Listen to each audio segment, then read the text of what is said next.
The first reports examining how the pandemic impacted learning are being released, and it shows that students are months behind. The National Desk's Angela Brown talked with educators about the long-term impact.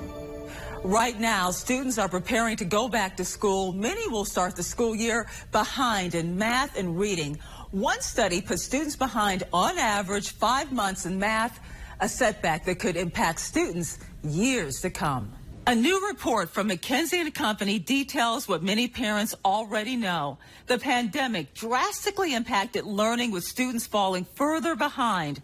Dr. Jones from Cedarville University says the pressure to catch up is on once the bell rings. They have to be ready to be engaged, and it's ready, set, go. McKinsey & Company analyzed data from Curriculum Associates from more than 1.6 million elementary school students across more than 40 states. It found that students of color and low-income students suffered the most.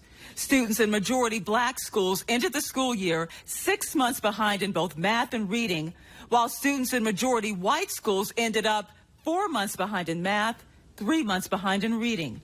Dr. Jones warns about the long-term impacts of the pandemic on learning.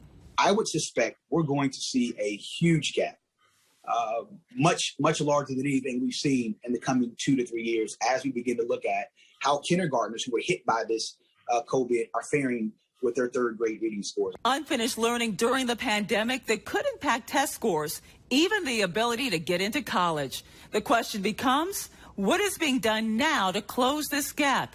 And is it working?